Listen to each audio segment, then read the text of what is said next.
ഇതുവരെയുള്ള എല്ലാ മഴക്കാലങ്ങളിലും മാങ്കുളത്ത് സമാന സ്ഥിതിയാണ്. കല്ലാർ മാങ്കുളം റോഡിലടക്കം തുടർച്ചയായി മരങ്ങൾ നിലംപതിക്കുന്നതാണ് വൈദ്യുതി മുടക്കത്തിനുള്ള പ്രധാന കാരണം. ഒരിടത്തുണ്ടാകുന്ന പ്രശ്നം പരിഹരിച്ച് കഴിയുമ്പോൾ തന്നെ മറ്റൊരിടത്ത് മരമോ ശിഖരങ്ങളോ ഒടിഞ്ഞു ചാടി വൈദ്യുത പോസ്റ്റുകളും ലൈനുകളും തകരുന്നതാണ് വെല്ലുവിളിയാകുന്നത്. ഇത് കുടുംബങ്ങളെ മാത്രമല്ല, വൈദ്യുതി വകുപ്പ് ജീവനക്കാരെയും വലയ്ക്കുന്നു. തുടർച്ചയായ ദിവസങ്ങളിൽ വൈദ്യുതി ഇല്ലാതാകുന്നതോടെ വലിയ പ്രതിസന്ധിയാണ് മാങ്കുളത്തുള്ളവർ നേരിടുന്നത്. വ്യാപാര മേഖലയ്ക്ക് വലിയ നഷ്ടം സംഭവിക്കുന്നു. കോൾഡ് സ്റ്റോറേജുകൾ, ബേക്കറികൾ, ഓൺലൈൻ കേന്ദ്രങ്ങൾ ഇവയുടെയെല്ലാം പ്രവർത്തനങ്ങൾ താറുമാറാകും.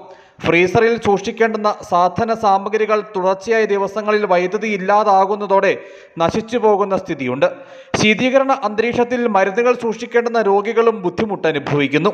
വെളിച്ചമില്ലാതാകുന്നതോടെ രാത്രികാലത്ത് വിദ്യാർത്ഥികളുടെ പഠനവും നടക്കാതാകും. ചാർജ് തീർന്ന് മൊബൈലുകൾ സ്വിച്ച് ഓഫ് ആകുന്നതോടെ പെരുമഴക്കാലത്ത് ആളുകൾക്ക് അത്യാവശ്യ സാഹചര്യങ്ങളിൽ പരസ്പരം ബന്ധപ്പെടാനുള്ള വഴിയും അടയും.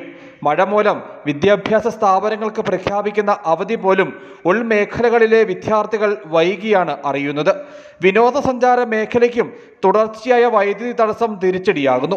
ഓരോ മഴക്കാലത്തും വൈദ്യുതി വകുപ്പിന് കല്ലാർ മാങ്കുളം റോഡിലെ മരം വീഴ്ച മൂലം വലിയ നഷ്ടം സംഭവിക്കുന്നുണ്ട്.